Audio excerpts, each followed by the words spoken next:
Bonjour, aujourd'hui nous recevons Pierre Assouline pour son nouveau livre, Le Nageur, paru chez Gallimard. Pierre Assouline, nous vous connaissons sur Acadème, d'abord évidemment pour votre œuvre littéraire fournie, dans laquelle les sujets de la Seconde Guerre mondiale et des Juifs sont régulièrement présents, que l'on songe à La Cliente ou Lutetia par exemple, mais aussi parce que vous êtes l'auteur de nombreuses biographies connues, reconnues, comme celle de Gaston Gallimard à vos débuts notamment, jusqu'à celle de Rudyard Kipling dans Tu seras un homme, mon fils, paru en 2020. On vous connaît aussi parce que vous êtes l'animateur de l'émission d'Acadème, l'émission littéraire d'Acadème, Les 5 livres. Dans votre nouveau livre, Pierre Assouline, vous joignez les deux thèmes de la Seconde Guerre mondiale finalement et de la biographie, même si vous vous en défendez, on va y venir. La guerre et le sort des Juifs en l'histoire d'un homme hors du commun, victime des événements du temps, Alfred Nakache. Alors le temps a passé depuis Alfred Nakache. Je ne sais pas si le grand public se souvient d'Alfred Nakache, grand nageur français. Alors pourquoi avoir voulu écrire sur Alfred Nakache? Est-ce que justement par peur qu'on l'oublie? Non, pas du tout. Chez moi, ça procède toujours, pour tous les livres, de la rencontre entre quelque chose d'ancien et quelque chose de récent. Ce qui est ancien, c'est que pour les Juifs d'Afrique du Nord, dont je suis, la personnalité de Nakache, c'est celle d'un héros familier. J'ai toujours entendu parler de lui par mon père et par mon grand-père, qui étaient eux-mêmes sportifs et dans le sport, à titre individuel bien sûr. Et c'est comme Marcel Cerdan. Je suis né au Maroc, tout le monde connaît Marcel Cerdan, le bombardier marocain. Et donc ça, c'est les héros familiers. Il y avait Nakache, il y avait Marcel Cerdan, il y avait Young Pérez, le boxeur poids coq, champion du monde. Il y en a quelques-uns comme ça, pas si nombreux, que j'ai toujours connus. Alors, qu'est-ce qui fait la différence entre lui et les autres? Ce sont les qualités humaines, un supplément d'âme. Le sentiment m'intéressant à lui que c'est un type bien. C'est rare, un type bien. Ça a l'air banal de le dire comme ça, mais c'est rare. Et même à ce stade, à ce niveau de perfection et d'excellence de sportif, c'est pas toujours le cas. Lui, c'est le cas. Il a de grandes qualités humaines, de camaraderie, de solidarité, de bonne humeur. Voilà, il pense aux autres, d'altruisme. Attention, j'en fais pas un saint laïque. Et il a ses propres défauts. En yiddish, on dirait un mensch, peut-être. Un mensch. Oui, je me demande même si aujourd'hui, en judéo-espagnol, on ne dit pas déjà un mensch, grâce à vous, les Ashkénazes. Et donc, ce mensch m'a intéressé, même s'il y en a d'autres aujourd'hui, des grands sportifs, parce que, à la suite de la crise du Covid, j'ai trouvé que nos rapports, en tout cas le mien, mais je ne suis pas le seul, avec la mort avaient changé. La mort était devenue proche. Parce que des amis, des proches, tout d'un coup, se retrouvent à l'hôpital. Certains y sont morts, d'autres ont survécu, mais avec difficulté. Et ça, je trouve, ça a rapproché les gens de la mort. Ça n'a jamais été aussi proche. Et ceux qui en sont sortis, j'en connais, ont fait preuve de ce qu'on appelle aujourd'hui des capacités de résilience extraordinaires pour revenir à la vie. Et là, ça m'a rapproché de Nakache parce que je me suis souvenu que quand il est rentré des camps, et qu'il a appris la mort de sa femme et de leur fille, il était au fond du trou. Oui. Et dans une dépression terrible, et rien ne semblait pouvoir le sortir de là. Il a fallu que son entraîneur lui parle et lui dise que son destin était entre ses mains et que s'il ne revenait pas à l'entraînement le lendemain, à la piscine, il serait mort pour la natation et même il serait mort pour la société. Qu'est-ce qui s'est passé cette nuit-là? J'en sais rien. Personne n'en sait rien. Mais c'est vrai que le lendemain, il est revenu. Et que 6 mois après, il était à nouveau champion de France. Oui. Et 2 ans après, à nouveau sélectionné pour les Jeux Olympiques. À Londres, de la part d'un rescapé d'Auschwitz et Buchenwald, c'est rare. Je me demande même si ce n'est pas unique. Parce qu'avoir participé à 2 Jeux Olympiques avec la déportation au milieu... Oui, Berlin 36, Londres 48. Et avoir perdu... dans les camps, la moitié de son poids. Il est passé de 84 kilos à 41 kilos. C'est rare. Ce que vous décrivez, Pierre Assouline, ce que vous venez de dire, on le voit très bien. Alors, en tout cas, vous le rendez très bien. Que c'est un mensch, que c'est un homme bon, Alfred Nakache, et c'est d'ailleurs touchant, je trouve, dans votre livre. Avant de venir à son caractère, un mot quand même sur... Parce qu'on le suit, on le suit de Constantine, en Algérie, où il est né, où il a grandi. Et d'ailleurs, les pages que vous consacrez aux Juifs d'Algérie et de cette région-là, de Constantine, sont très, très intéressantes. On le suit jusqu'à Paris, puis Toulouse, et puis bien sûr Auschwitz. Et très souvent, on se souvient d'Alfred Nakache comme le nageur d'Auschwitz. Mais vous, à travers le titre de votre livre, vous avez enlevé Auschwitz, vous avez dit le nageur. Pour plusieurs raisons. Et j'y tenais beaucoup. J'avais dit à l'éditeur, si ça s'appelle pas Le Nageur et qu'il n'y a pas cette photo-là en couverture, je ne publierai pas chez vous. Pourquoi ? Parce que mettre Auschwitz en couverture, d'abord c'est réducteur, c'est 16 mois de sa vie. Évidemment, c'est pas n'importe quel mois, des mois qui comptent double, tout ce qu'on veut, mais c'est 16 mois de sa vie. Il a été un grand champion avant, il est redevenu après. Donc il a été fait avant et après. Et la deuxième raison, c'est que très souvent, dans beaucoup de livres, le fait de marquer Auschwitz en couverture, sans que ce soit absolument indispensable, et de mettre une photo des camps, il y a quelque chose de racoleur que je ne supporte pas.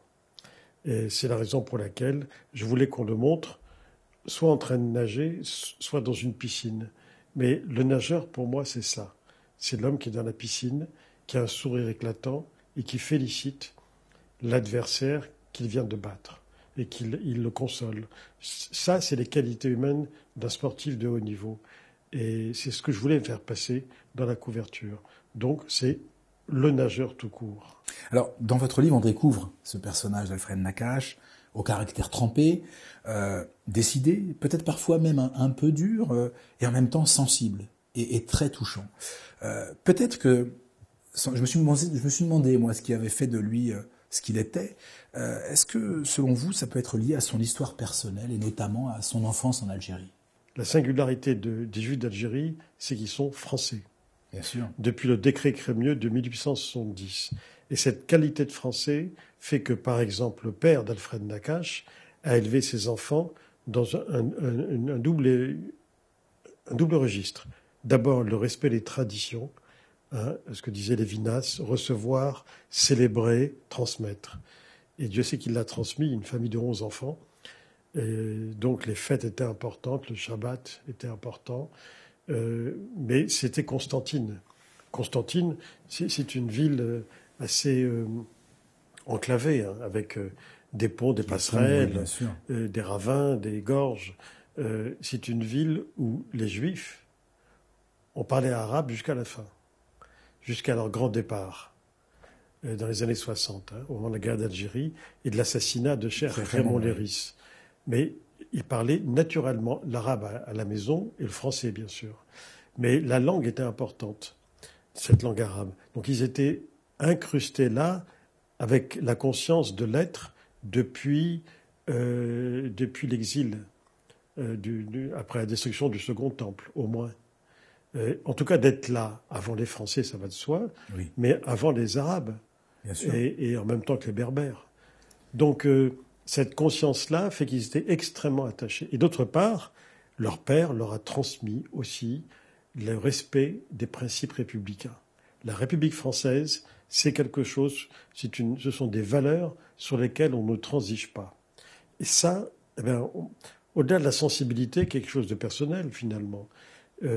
Ces valeurs, des deux côtés, c'est l'héritage d'Alfred Nakache. Et en même temps, on sent qu'il est parfois un peu dur. Est-ce que les expériences de l'antisémitisme vécues à Constantine, parce qu'il était présent, et notamment vous racontez ce pogrom de 1934, est-ce que ça a pu jouer sur sa conscience personnelle ? Non, parce que d'abord en 1934, il était déjà à Paris. Et d'autre part, il y avait une habitude de ce genre de coups de colère dans des villes d'Algérie. C'était intégré, donc. C'était intégré. Vous savez, il y avait 2 quotidiens antisémites à Constantine. Oui, bien sûr. Au début du siècle, c'était pas si vieux, le député maire d'Oran, Max Régis, était élu sur une liste antisémite. Tout à fait. Voilà, c'était partout. Hein. Ça faisait partie du paysage. Oui, ça faisait partie du paysage. Donc c'est pas ça qui l'a forgé. Alors, ce caractère, et notamment ce caractère un peu dur parfois, c'est peut-être ce qui le fait tenir aussi à Auschwitz quand il est déporté. Alors il travaille à Auschwitz III, à Monowitz. Ce caractère, pardon de vous interrompre, Yanis, ce caractère, il est issu, je pense, à part sa personnalité naturelle, de son entraînement. C'est-à-dire, on ne dira jamais assez à quel point le sport forme un caractère. Il n'a pas fait d'études, il était prof de gym, donc il a fait des études pour avoir un certificat, une licence de professeur de gymnastique, fonctionnaire de l'éducation nationale. Mais avant ça, il a fait de la compétition pendant des années. Cette envie de gagner, cette capacité de résistance inouïe qui a fait l'admiration de tout le monde dès le début. Sa force physique, son côté athlétique, bon, ça cesse remarquer, mais ce que les chroniqueurs sportifs de l'époque disaient, ce garçon de 16 ans, 17 ans, il a une telle envie de gagner, et c'est soutenu par un tel physique, par de tels moyens physiques, qu'il est assez extraordinaire. Et ça, on le disait dès le début. Il était inconnu à l'époque. Et est-ce que vous pensez que c'est ça aussi qui le fait tenir à Auschwitz ? C'est sûr que ça le fait tenir, mais vous savez... Quand mon livre est sorti, là, je fais beaucoup actuellement de rencontres, hein, un peu partout en France, en Suisse, en Belgique, et je rencontre beaucoup de gens dans des librairies. Et il y a quelqu'un qui m'a dit, mon père était à Auschwitz avec Alfred Nakache. Il est mort, mais il nous a souvent raconté la déportation, et il nous a dit que deux choses. La première, c'est que pendant la marche de la mort entre Auschwitz et Buchenwald, où beaucoup de gens sont morts, hélas, Young Pérez, notamment. Ils ont vu Young Pérez mourir dans les bras d'Alfred Nakache et Alfred disant le Kaddish pour lui. Ah. Et peu après, toujours pendant la marche de la mort, cet homme racontait à ses enfants, qui me l'ont rapporté, qu'il y a eu un moment où Nakache lui-même s'est assis sur le bord de la route et a dit « je peux plus continuer ». Et il a fallu que ses amis lui le tirent comme ça en lui disant « mais si, toi tu ne peux pas abandonner, surtout pas toi, tu as un modèle, tu es un exemple », ce qui est vrai d'ailleurs. Et il a retrouvé l'énergie. Parce qu'il ne faut pas oublier, c'est des gens qui étaient sous-alimentés. Bien sûr. Voilà. Et c'était au bout de 15 mois d'Auschwitz. Hein, dans un froid, c'était en janvier. Janvier 1945, oui. Donc avec un froid insupportable. Donc là, les qualités athlétiques qui étaient les siennes, étant donné qu'il était passé de 85 à 41 kilos, oui. Vous savez, après la guerre, quand il est rentré, une des raisons pour laquelle il ne voulait pas retourner à la piscine, il disait « j'ai honte, j'ai un corps de petit garçon ». Ah oui, bien sûr. Et il s'était déjà retapé. Il s'était déjà retapé, parce que déjà à Buchenwald, ça allait mieux, puisque les conditions n'étaient pas les mêmes. Bien sûr. Alors, à Auschwitz, est-ce que sa condition de nageur de renommée internationale a joué pour lui, contre lui? Est-ce que ça a eu des conséquences? Ça a joué tout de suite. C'est-à-dire, dès la rampe d'Auschwitz et la sélection, l'officier SS l'a reconnu. Tout de suite. Tout de suite. Et les gardes SS l'ont reconnu. Il faut dire qu'il avait mis quelques raclées aux Allemands avant. Hein. Ah ben oui. Et que ça a été photographié. Et notamment une photo célèbre d'une rencontre France-Allemagne où on voit les nageurs français sur le podium droit comme des i. On voit les Allemands faisant le salut hitlérien. Et un seul baisse la tête en signe de désapprobation, c'est Nakache. La photo a été publiée par toute la presse allemande, ils n'ont pas oublié. Ils n'ont pas oublié. Et donc, ils l'ont sélectionné tout de suite pour travailler pendant quelques mois à Auschwitz I, c'est-à-dire des travaux difficiles, porter des rails, porter des blocs de ciment, etc. Et ce qui va le sauver, c'est d'être reconnu une deuxième fois par le docteur Weitz, strasbourgeois, qui était en charge du révier de l'infirmerie. On n'ose pas appeler ça un hôpital, parce qu'il ne faut pas exagérer, qui se trouvait à Monowitz. Et c'est lui, quand il a su que Nakache était là, qui a dit « il faut le faire venir ici, on va le protéger ». Donc il a fait venir Nakache à Monowitz, là où il y avait l'usine Buna, de caoutchouc, et Nakache l'a remercié en disant « mais Je ne, c'est des dialogues reconstruits, hein, parce que c'est des témoignages. Mais disant, je ne suis pas médecin. Il avait à côté de lui, dans son équipe, Georges Wellers. Oui. Il avait des tas de gens très qualifiés. Et Weitz m'a dit, non, vous n'êtes pas médecin, mais vous allez intégrer mon équipe parce qu'on a besoin de vous. Comme on ne peut pas soigner tout le monde, on ne peut pas guérir tout le monde, uniquement ceux qui ont une chance de s'en sortir, ben ceux qu'on ne peut pas soigner, vous, comme vous êtes prof de gym et champion sportif, vous allez être notre masseur kiné, vous allez les soulager. Au moins leur apporter ça. Et donc pendant presque un an, et ensuite à Buchenwald aussi, il a été le masseur kiné de l'infirmerie. Alors, il revient d'Auschwitz, vous avez décrit hein, les marches de la mort, où vous nous avez appris là, que finalement il n'est pas passé loin de la mort, hein, et il reprend sa vie difficilement. Sa femme et sa fille ont été assassinées à Auschwitz. Il est très maigre. Vous avez aussi parlé de cette nuit où son entraîneur finalement le remet sur le chemin de la vie. Mais il y a quand même quelque chose qui va le hanter, en quelque sorte. C'est une vieille rivalité avec Jacques Cartonnet. Jacques Cartonnet qui était donc un nageur contre qui il a nagé avant la guerre et qui, pendant la guerre, semble-t-il, d'après ce que vous racontez, a vraiment eu un très sale rôle, et notamment pour Alfred Nakache. La première chose qui va le hanter, c'est la culpabilité par rapport à sa femme et sa fille. Évidemment, elles étaient juives.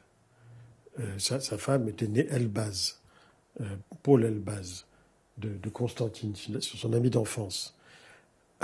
En tant que juive, elle risquait la déportation depuis Toulouse. Mais elle aurait eu une chance de s'en sortir si, effectivement, les projecteurs n'avaient pas été braqués sur son mari. Son mari était très, très connu, très populaire. Et donc, il se sentait coupable de les avoir entraînés vers cette perdition, mais parce que elle aurait été mariée même avec un juif, mais inconnu, elle aurait pu s'en sortir, y échapper, se soustraire à la déportation. Donc ça, la culpabilité, on ne peut rien contre ça. Jacques Cartonnet, j'ai vu son dossier de police, j'ai vu le dossier du magistrat instructeur, donc tous les interrogatoires. C'est accablant. Il manque une seule chose, les aveux. La preuve, ce serait les aveux. Mais il n'a pas avoué pour la simple raison que Cartonnet n'a pas été arrêté. Il s'est sauvé au moment de l'arrivée de la libération de la France. C'est une sorte d'aveu, non ? Bien sûr. Non seulement il s'est sauvé, mais il n'est jamais revenu. Parce que il est mort en Italie. Céline s'est sauvée, Lucien Rebatté, l'équipe de Je suis partout, ils se sont sauvés. N'empêche que quand ils sont rentrés, ils ont fait un peu de prison. En 1952, il y a eu l'amnistie. Et tous ces gens, qui avaient tous du sang sur les mains, sont morts dans leur lit dès longtemps après. Cartonnet fait partie des rares à n'être jamais revenu. Il a été condamné à mort par contumace parce que non seulement il a dénoncé, il y a un faisceau, mais il était aussi milicien. Les miliciens, hein, tous du sang sur les mains.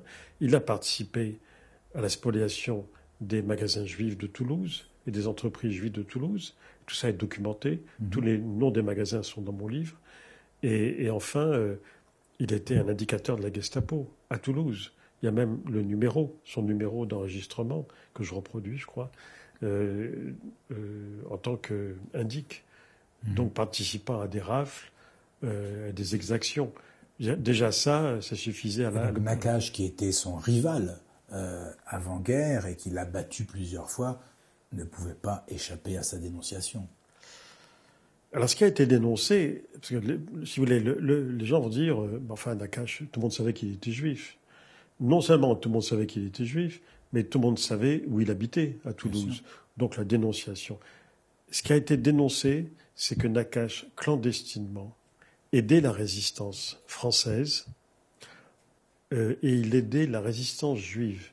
Un groupe qui s'appelait la Main Forte, qui était des clandestins juifs, Abraham Polonsky, ouais. David Knut et quelques autres, à Toulouse, qui était la capitale de la résistance. Et il a formé les jeunes recrues avant de les envoyer au maquis. Il les a formés physiquement et militairement. Et donc, il a pris une part active. C'est la raison pour laquelle, quand il a été arrêté, ce n'est pas tellement le juif qui a été arrêté. Même si c'est en plus, on l'a dit, vous êtes coupable de propagande anti-allemande. Et ça, c'est sur dénonciation, parce que personne ne le savait. Alors ça, c'est une dimension d'Alfred Nakache que je ne connaissais pas, son engagement auprès de la résistance, et notamment de la résistance juive. Et je me permettrai donc une dernière question. Pardon. Je vous en prie. Il ne faudrait pas s'en étonner, tout simplement parce qu'il a toujours une identité juive très forte, toujours. C'était le sens de ma question. N'oublions pas, il a été volontaire pour aller aux premières Maccabiades dans les années 30. Le voyage de Paris à Tel Aviv ou de Marseille à Tel Aviv n'était pas évident à l'époque. Tout à fait. En Palestine britannique. C'était la question que je voulais vous poser justement, c'était ma dernière question. On sent tout au long du livre l'attachement d'Alfred Nakache à ses racines juives, à son judaïsme. Donc vous avez un peu répondu en parlant notamment des Maccabiades et puis de son engagement résistant, mais c'est pas que ça, c'est aussi la culture, c'est aussi le rapport, même si on a l'impression qu'il n'est pas très croyant. Alors attention, c'est un des rares qui a continué à étudier l'hébreu et les textes après la bar mitzvah. Comme vous le savez, en général, après la bar mitzvah, c'est la démission générale. Tout le monde se sauve. Lui a demandé à continuer. Et donc, il avait une culture hébraïque formidable que son père louait. Et ce qui est intéressant, c'est que tout au long de sa vie, dès qu'il pouvait, il allait à Constantine, même par la suite, pour se revivifier, se régénérer. C'était ses frères qui faisaient les prières, mais lui, il surveillait. Et régulièrement, sans regarder le livre, il les reprenait sur tel ou tel mot, parce qu'il les connaissait toutes par cœur. Il avait une grande culture hébraïque qui n'a jamais cessé. Il y a eu un moment au retour d'Auschwitz, dans sa dépression, où il s'est éloigné de la pratique, mais sans pour autant renier quoi que ce soit. Et vers la fin de sa vie, il est revenu encore plus vers les écritures, vers les textes et vers l'étude. C'est tout ce qu'on trouve dans votre livre, Pierre Assouline, donc Le Nageur, qui est paru chez Gallimard, que je vous invite réellement à lire parce que justement, on découvre toute la personnalité et cette belle personnalité qu'a été ce grand champion, Alfred Nakache. Merci beaucoup, Pierre Assouline. Merci.